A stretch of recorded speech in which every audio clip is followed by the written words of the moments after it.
Well, more than $21 billion in lost super is sitting with the tax office waiting to be claimed. The ATO says a quick 5-minute check could uncover thousands of dollars you didn't even know you had, with the average lost balance around $41,000.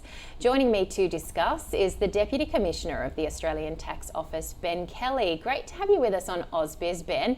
How does one lose super, particularly that much amount?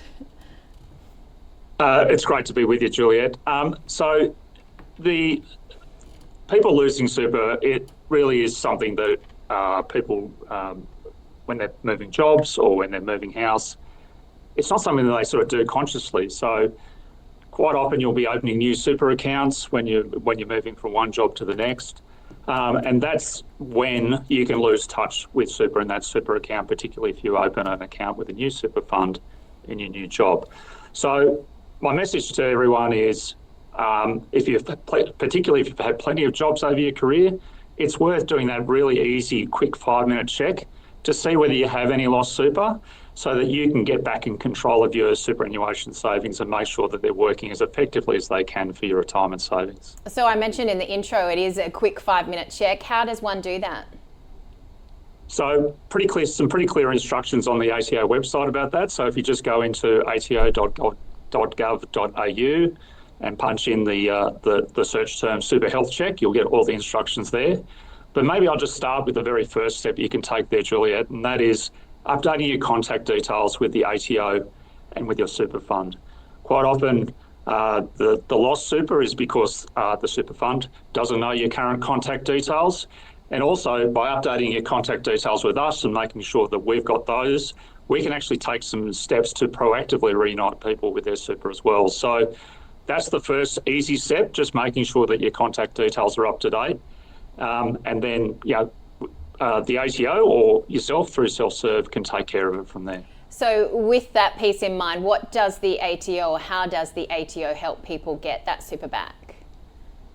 So we do a couple of things. So I talked about proactively reuniting people with their super. So if we've got that certainty that we've got the right identity, it matches up with the reports that we've got from super funds or our own unclaimed super money details, we can take steps to actually move that money directly to the primary superannuation fund of the person.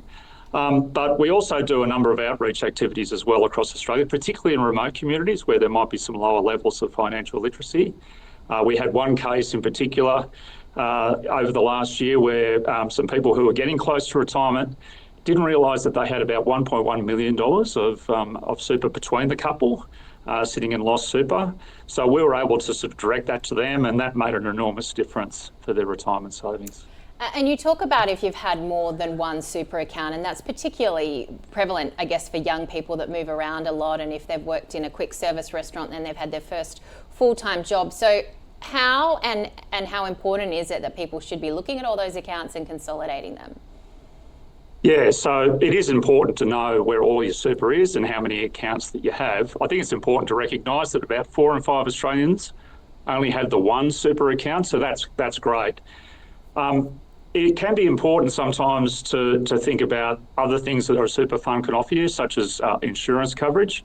So there are some good reasons for it to have more than one account, but particularly for the 1 in 20 Australians who have 3 or more super accounts, that's when some of those other benefits, whether it's insurance or others, starts to dissipate. So I think that's where people really need to have a good close think about whether they should consolidate those accounts. We though have had super stapling in place for around 5 years, I believe. Ben, just explain to us how that works and how people can keep their account from job to job.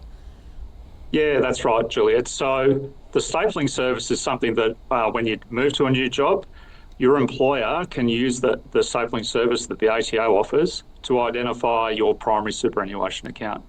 And with some reforms that were passed through the Parliament last year, now you can have that primary super account explicitly reflected in the choice of superannuation funds that you have available to you when you start a new job.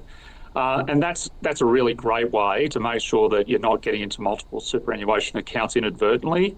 Sometimes it can be a little bit hard, particularly if you've been in a job a long time and then you move a job, to remember what super fund you might be in. So the stapling reforms are really important to making sure that you make if you're going to move to more than one super account or shift accounts, you make that decision really consciously. What about scams and people getting concerned that communication may not actually be from the ATO?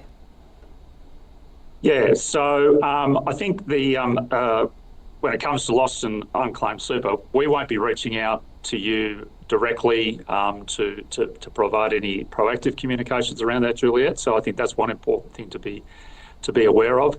The other thing too, I'll just sort of mention here is that if people have their ATO app and they're looking to transfer their super, we now have a feature that if you do transfer your super through ATO online services, you'll get a message from us to confirm it is you that's trying to transfer that super. So that's a really important security feature. It's a little bit like what a lot of the banks do around some suspicious transactions. So I guess my message is there's a few things that the ATO already has in place to make sure that everything is secure around the superannuation system, and certainly when it comes to loss through unclaimed super, we won't be sending any proactive text messages to you or anything like that.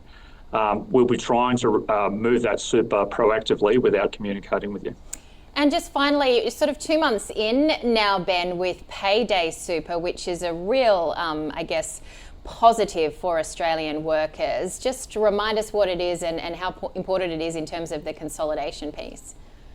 Yeah, so from 1 July 2026, the rules changed that require employers to pay super in line with everyone's pay cycle. So whether that's fortnightly, which is the case for my service, weekly or monthly, that's when the super needs to be also transferred to the fund. Under the previous rules, it was quarterly. And I think the really important thing is that that's also been built into payroll systems.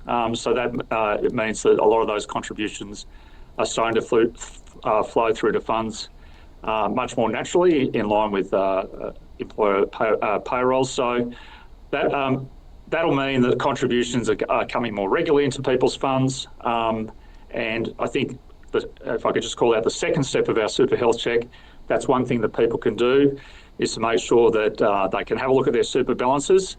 And once the funds start reporting those contributions, you should be seeing those more regular contributions coming into your fund.